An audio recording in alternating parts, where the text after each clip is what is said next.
हाय दोस्तों, मेरा नाम शांतन दास और आप देख रहे हैं हमारे चैनल रुखसान ऑफिशियल टेक्नोमेनिया। दोस्तों, जैसे कि हमारे चैनल पे आपने सीखा था कैसे हमने मार्किंग किया था, तो आज हम इसके आगे का सीखेंगे कैसे हम इंसर्ट कर सकते हैं कोई भी एक पिक्चर हमारे वेब पेज पे। तो दोस्तों, हम फॉलो करके देखते हैं कैसे हम हमारे वेब पेज पे बैकग्राउंड या फोरग्राउंड पे इमेज ला सकते हैं। तो दोस्तों, हम हमारे नोटपैड और ब्राउजर पे इसको निकाल लेते हैं।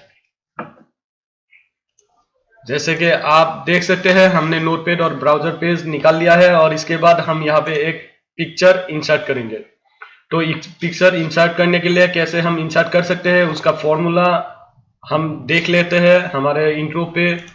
तो आप यहाँ पे देख सकते हैं जो हमारा इमेज है, इमेज को हमारे वेब पेज पे लाने के लिए हमें क्या चाहिए, हमें जो हमारा वेब पेज है उस पे एक फॉर्मूला लिखना पड़ेगा। जैसे कि हम अगर बैकग्राउंड पे हमारा इमेज लाना चाहते हैं तो हम जो हमारा बॉडी है उसके अंदर हम लिख सकते हैं बैकग्राउंड करके, और उसके बाद उसका सोर्स जो है हमें वहां पे डालना पड़ेगा। तो दोस्तों, जैसे कि आप यहाँ पे देख सकते हैं हमने यहाँ पे हमारा जो इमेज सोर्स है वो डाला हुआ है। जैसे कि हमारा इमेज कहाँ पे है, हमारे कंप्यूटर के ड्राइव के अंदर है। जैसे कि यहाँ पे हमने ड्राइव डी के अंदर इमेज रखा हुआ है, तो यहाँ पे हमने डी लिखा हुआ है। तो दोस्तों, ऐसे ही हम हमारे बैकग्राउंड पे एक इमेज लाके देखते हैं। तो इसके लिए पहले हम पिक्चर देख लेते हैं कौन सा पिक्चर हम लाएंगे। तो हमारा पिक्चर जो है वो कंप्यूटर के अंदर देख लेते हैं कहाँ पे है।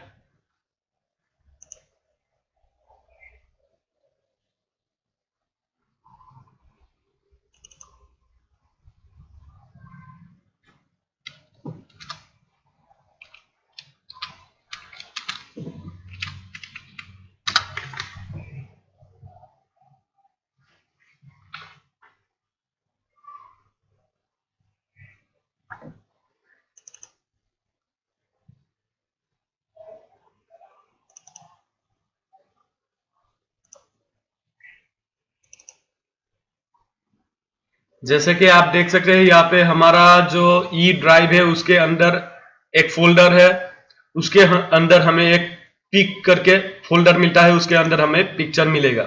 तो दोस्तों, यहाँ से कोई भी एक पिक्चर अगर हमें हमारे वेब पेज के बैकग्राउंड पे देना है तो हम कैसे देंगे, तो इसका जो सोर्स है वो हमें पहले निकाल लेना होगा। तो कोई भी पिक्चर एक सिलेक्ट कर लीजिए, उसके बाद इसका प्रॉपर्टीज पे जाके देखिए इसका लोकेशन कहाँ पे है। तो दोस्तों, आप यहाँ पे देख सकते हैं इसका लोकेशन है ई ड्राइव के अंदर एक फोल्डर, न्यू फोल्डर करके, उसके अंदर हमारा पिक फोल्डर है, उसके अंदर हमारा पिक्चर है। तो ये लोकेशन आप कॉपी कर लीजिए, कर सकते हैं। तो हम इसको कॉपी करके हमारे जो नोटपैड है उसके अंदर डाल देते हैं। बॉडी के अंदर हम बैकग्राउंड देके देखते हैं एक बार। तो बॉडी के अंदर हम लिखते हैं बैकग्राउंड, उसके बाद जो हमारा लोकेशन है उसका सोर्स हम यहाँ पे पेस्ट कर देते हैं। तो आप देख सकते हैं यहाँ पे ई ड्राइव था, उसके बाद न्यू फोल्डर था, उसके बाद और एक पिक करके फोल्डर है, और उसके बाद हमारा जो पिक्चर है यहाँ पे आप देख सकते हैं। तो इसका पिक्चर हमें यहाँ पे लाने के लिए, जैसे कि आप फोल्डर और ड्राइव के सामने देख सकते हैं यहाँ पे एक ड्राइव के अंदर अगर फोल्डर है तो उसको दिखाने के लिए हम यहाँ पे ऐसा एक स्लैश दे रहे हैं। तो ऐसे ही स्लैश हम यहाँ पे दे सकते हैं। तो पिक के सामने भी एक स्लैश देते हैं। तो उसके बाद जो हमारा पिक्चर है उसका पिक्चर का नाम हमें वहां पे डालना होगा। तो हमारा यहाँ पिक्चर का नाम यहाँ पे रखा हुआ है, इसको हम कॉपी करके ले जाते हैं और जो हमारा पिक फोल्डर है उसके सामने डाल देते हैं। तो जो हमारा पिक्चर है उसका नाम यहाँ पे हमने डाल दिया है, उसका लोकेशन हमने डाल दिया है। उसके बाद ये पिक्चर जो है वो हमारा कौन सा फॉर्मेट पे है वो देख लेते हैं। जो हमारा यहाँ पे टाइप दिखा रहा है वो जेपीजी है। तो अगर आपका पीएनजी है, जीआईएफ है, कोई भी पिक्चर का जो सोर्स है वो आपको यहाँ पे दिखाएगा, वो आप वहां पे लिख सकते हैं। तो हमने जो पिक्सल लिया हुआ है उसका सोर्स हमें जेपीजी दिखा रहा है, तो यहाँ पे हम जेपीजी रखेंगे। ठीक है दोस्तों। इसके बाद यहाँ पे हमने इन्वर्टेड लगाया है, तो यहाँ पे भी इन्वर्टेड लगा देते हैं, इसको क्लोज। तो हमारा जो बैकग्राउंड इमेज का सोर्स है यहाँ पे कंप्लीट हो गया है। आप देख सकते हैं यहाँ पे बॉडी के अंदर हमने लिखा है बैकग्राउंड, उसके बाद इक्वल यूज करके हमने इन्वर्टेड कॉमा लगा के यहाँ पे ड्राइव के अंदर जो हमारा लोकेशन है उसको डाल दिया है।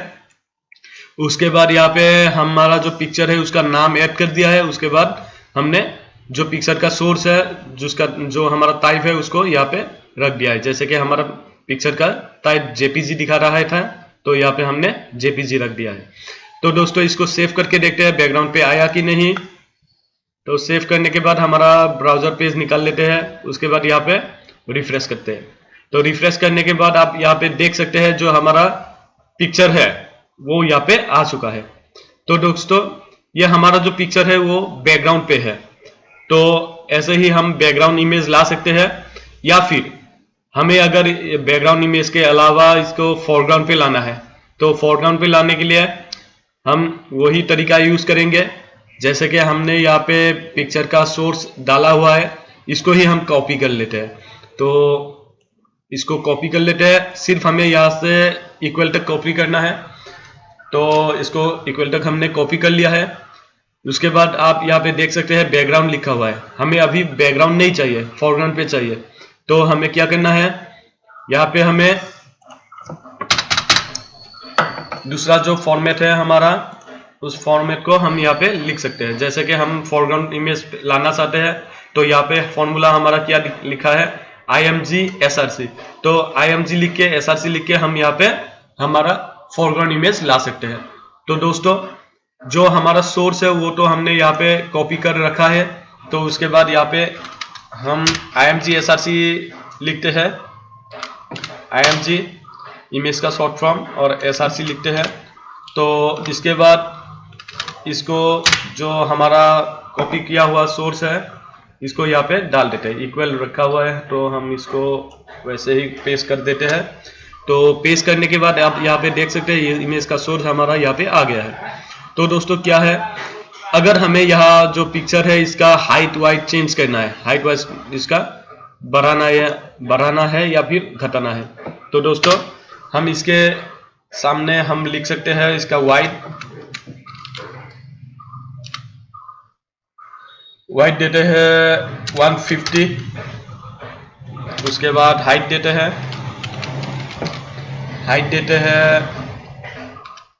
200। अगर बॉर्डर लगाना है पिक्चर पे तो हम यहाँ पे बॉर्डर भी रख सकते हैं। तो बॉर्डर हम यहाँ पे 10 देते हैं। इसके बाद इसको सेव करके देखते हैं। तो दोस्तों आप सेव करने के बाद यहाँ पे देख सकते हैं जो हमारा फोरग्राउंड इमेज है वो यहाँ पे हमारा आ गया है। तो दोस्तों ऐसे हम यहाँ पे फोरग्राउंड इमेज, बैकग्राउंड इमेज ला सकते हैं। और यहाँ पे आप देख सकते हैं यहाँ पे ब्लैक एक जो हमारा स्ट्रोक लाइन आ रहा है, ये हमारा बॉर्डर है। तो हमने बॉर्डर हमारा 10 रखा हुआ है, तो इसका साइज भी हमारा 10 आ गया है। इसका वाइड हमारा 150 है और हाइट हमारा 200 है। तो ऐसे हम इसका हाइट वाइट चेंज कर सकते हैं और ऐसे हम बैकग्राउंड या फोरग्राउंड इमेज ला सकते हैं। तो दोस्तों आज का टॉपिक हमारा यहाँ तक ही। हम यहाँ से पिक्चर कैसे इंसर्ट किया जाता है ये टॉपिक हमने यहाँ से सीखा। तो दोस्तों हमारे चैनल को लाइक कीजिए, सब्सक्राइब कीजिए, शेयर कीजिए, जैसे कि हमारा चैनल आगे बढ़े और आप लोगों को सीखने में आसानी हो। Thank you.